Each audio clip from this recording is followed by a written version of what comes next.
हरि ओम तत्सत। अध्यात्म रामायण किष्किंधा कांड तृतीय सर्ग। तारा का विलाप, श्री रामचंद्र जी का उसे समझाना तथा सुग्रीव का राजपद प्राप्त करना।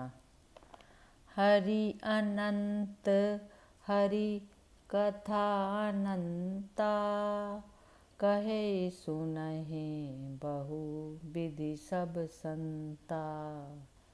प्रभु श्री राम भी अनंत हैं, उनकी कीर्ति भी अपरंपार है। संतों ने प्रभु की कीर्ति का अलग अलग वर्णन किया है। श्री महादेव जी पार्वती जी से बोले, परमात्मा राम के द्वारा युद्ध में बाली के मारे जाने पर समस्त वानरगण भय से व्याकुल होकर किष्किंधापुरी में दौड़ पड़े और तारा से बोले, हे महाभागे, वानरराज वाली युद्ध क्षेत्र में मारे गए। अब आप राजकुमार अंगद की रक्षा कीजिए और मंत्रियों को सावधान कर दीजिए। हे भामिनी, हम लोग चारों द्वारों के किवाड़ आदि लगाकर नगर की रक्षा करते हैं। आप अंगद को वानरों का राजा बनाइए। वाली को मरा हुआ सुनकर तारा शोक से मूर्छित हो गई और अपने सिर तथा छाती को बारंबार हाथों से पीटने लगी और बोली, मुझे अंगद, राज्य, नगर और धन आदि से क्या काम है। मैं तो अभी अपने पति देव के साथ ही प्राण त्याग दूंगी। ऐसा कह वह रोती हुई तुरंत वहाँ गई जहाँ उसके पति का देह पड़ा था। उस समय वह अत्यंत शोकाकुल थी और उसके बाल बिखरे थे। वहाँ बाली को रक्त और धूलि से लथपथ पड़ा देख वह हा नाथ आह नाथ कहकर रोती हुई उसके पैरों में गिर पड़ी। इस प्रकार करुण क्रंदन करते हुए उसकी दृष्टि श्री रघुनाथ जी पर पड़ी। उन्हें देखकर वह बोली, राम, आपने जिस बाण से वाली को मारा है उसी से मुझे भी मार डालिए, जिससे मैं तुरंत ही पतिलोक को चली जाऊं। वे मेरी बाट देख रहे होंगे, क्योंकि हे रघुनंदन, मेरे बिना उन्हें स्वर्ग में भी चैन नहीं होगा। हे अनग, पत्नी के वियोग का दुख आपने अनुभव किया है, अतः आपको उसकी तीव्रता का अनुमान हो ही सकता है। इसीलिए अब आप मुझे वाली के पास पहुंचा दीजिए। इससे आपको स्त्री दान का फल मिलेगा। सुग्रीव, तुम्हें वाली को मारने वाले राम ने राज्य दिला ही दिया है। अब उस निष्कंटक राज्य को तुम रूमा के साथ सुखपूर्वक भोगो। इस प्रकार विलाप करती हुई उस तारा को महामना राम ने दयापूर्वक तत्व ज्ञान का उपदेश देकर शांत किया। वे बोले, भीरु, तेरा पति शोक करने योग्य नहीं है, तू इसके लिए व्यर्थ शोक क्यों करती है। तू विचार कर ठीक ठीक बता, वास्तव में तेरा पति यह देह है या इसमें रहने वाला जीव। यदि यह देह ही तेरा पति है तो यह तो जड़ पंचभूतमय एवं त्वचा, मांस, रुधिर और अस्थियों से बना है तथा काल, कर्म और गुणों से उत्पन्न हुआ है, और वह तो अब भी तेरे सामने पड़ा है, फिर उसके लिए शोक क्यों करती है। और यदि तू जीव को अपना पति मानती है तो भी तुझे शोक नहीं करना चाहिए, क्योंकि वह निर्विकार है। वह ना तो उत्पन्न होता है, ना मरता है, ना स्थिर रहता है और ना आता जाता है। जीव सर्वव्यापी और अव्यय है। वह स्त्री, पुरुष अथवा नपुंसक कुछ भी नहीं है, बल्कि एक अद्वितीय आकाश के समान निर्लेप, नित्य, ज्ञानमय और शुद्ध है। फिर वह शोचनीय कैसे हो सकता है। तारा बोली, हे राम, देह तो काष्ठ के समान जड़ है और जीव नित्य तथा चैतन्य स्वरूप है, उसका नाश नहीं हो सकता। फिर सुख आदि, दुख आदि का संबंध किससे होता है, यह मुझे बताइए। श्री राम जी बोले, जब तक देह और इंद्रियों के साथ मैं, मेरापन आदि का संबंध रहता है, तब तक आत्मा और अनात्मा के विवेक से रहित जीव का सुख दुख आदि के साथ भोग रूप संसार से संबंध रहता है। यह संसार आत्मा में मिथ्या ही आरोपित हुआ है। तथापि ज्ञानोदय के बाद यह अपने आप निवृत्त नहीं होता।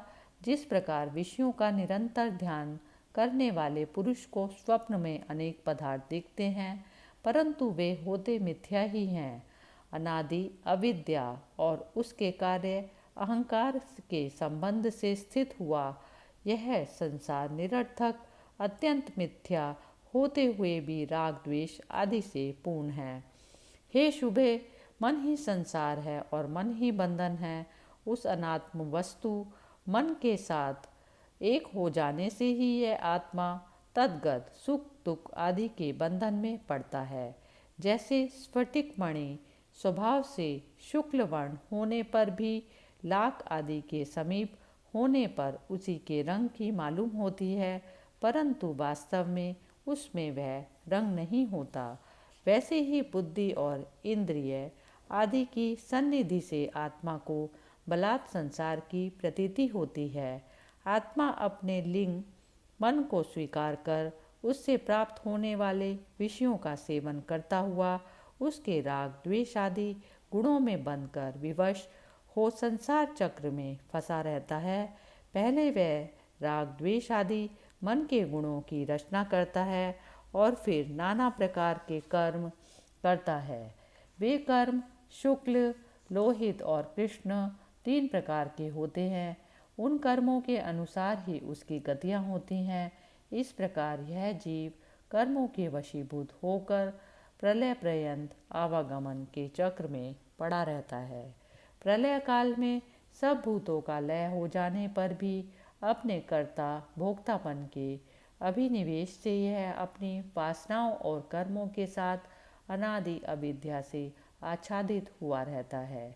जब नवीन सृष्टि आरंभ होती है तब यह विवश होकर अपनी पूर्व वासनाओं से युक्त मन के सहित घटी यंत्र के समान फिर उत्पन्न हो जाता है।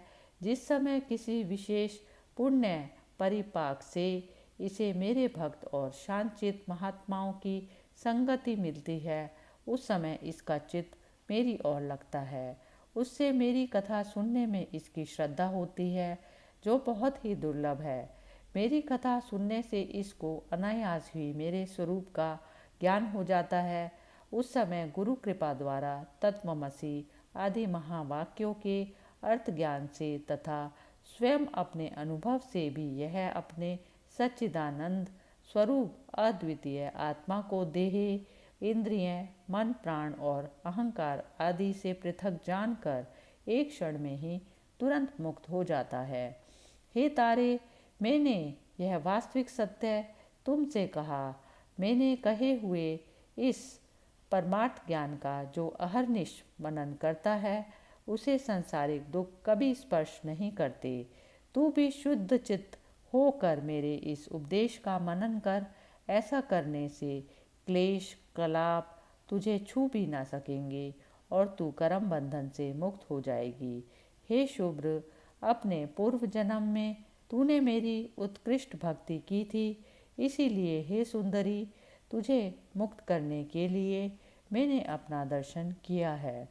तू रात दिन मेरे स्वरूप का ध्यान करती हुई मेरे उपदेश का मनन कर। ऐसा करने से प्रारब्ध कर्म से प्राप्त हुए कर्मों को करती हुई भी तू उनसे लिप्त ना होगी। भगवान राम का यह अद्भुत उपदेश सुनकर तारा को बड़ा ही विस्मय हुआ और उसने देह अभिमान जनित शोक छोड़कर श्री रघुनाथ जी को प्रणाम किया तथा आत्मा अनुभव से संतुष्ट होकर वह तत्काल जीवन मुक्त हो गई। परमात्मा राम के क्षण मात्र के सत्संग से वह अनादि अविद्या के बंधन को काट कर निष्पाप और मुक्त हो गई। भगवान के श्रीमुख का वक्तव्य सुनकर सुग्रीव का भी समस्त अज्ञान जाता रहा और वह शांतचित्त हो गया। उसके बाद भगवान ने वानर श्रेष्ठ सुग्रीव से कहा, हे सुग्रीव, तुम मेरी आज्ञा से बेटा अंगद के द्वारा अपने बड़े भाई का जो कुछ शास्त्रोक्त और दैहिक कर्म हो वह विधि पूर्वक करो।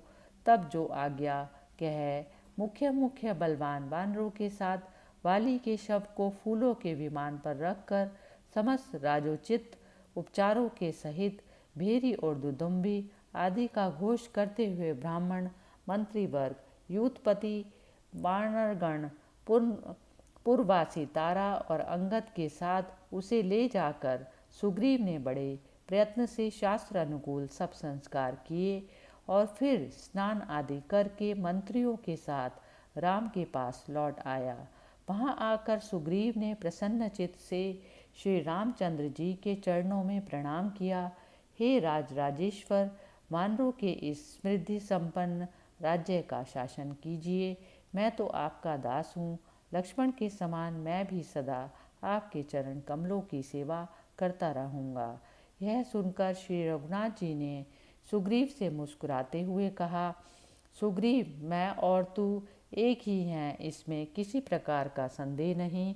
मेरी आज्ञा से तुम तुरंत ही जाकर किष्किंधा के राजपथ पर अपना अभिषेक कराओ। हे सखे, मैं 14 वर्ष तक किसी भी नगर में प्रवेश नहीं कर सकता, इसीलिए तुम्हारे राज्य अभिषेक के समय भाई लक्ष्मण तुम्हारे नगर में आएगा। अंगद को तुम आदरपूर्वक यौव राज्य पद पर अभिषिक्त करना। अब मैं वर्षा के दिनों में भाई लक्ष्मण के साथ यहाँ पास ही पर्वत शिखर पर रहूँगा, सो तुम कुछ दिन नगर में रहकर फिर सीता जी की खोज कराने का प्रयत्न करना। तब सुग्रीव ने श्री रामचंद्र जी के चरणों में साष्टांग दंडवत करके कहा, भगवान, आपकी जैसी आज्ञा होगी मैं वही करूँगा।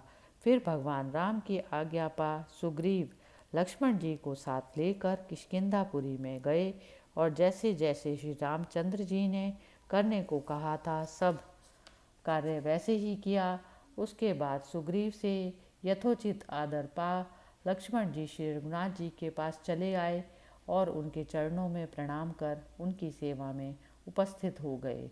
तब श्री रामचंद्र जी तत्काल ही लक्ष्मण के साथ प्रवर्षण पर्वत के ऊपर अति विस्तीर्ण शिखर पर गए। वहाँ उन्होंने स्फटिक मणि की एक स्वच्छ और प्रकाशमान गुफा देखी। उसमें वर्षा, वायु और धूप से बचने का सुविधा था तथा पास ही कंदमूल और फल भी लगे थे। उसे देखकर श्री राम और लक्ष्मण वहीं रहना पसंद किया। तब रघुकुल तिलक श्री रामचंद्र जी दिव्य मूल, फल और फूलों से संपन्न, मोती के समान स्वच्छ जल वाले सरोवरों से युक्त और चित्र विचित्र वृक्ष तथा पक्षियों से सुशोभित उस प्रवर्षण पर्वत पर रहने लगे। इति श्रीमद् अध्यात्म रामायणे उमा महेश्वर संवादे किष्किंधा कांडे तृतीय सर्ग समाप्त। हरि ओम तत्सत।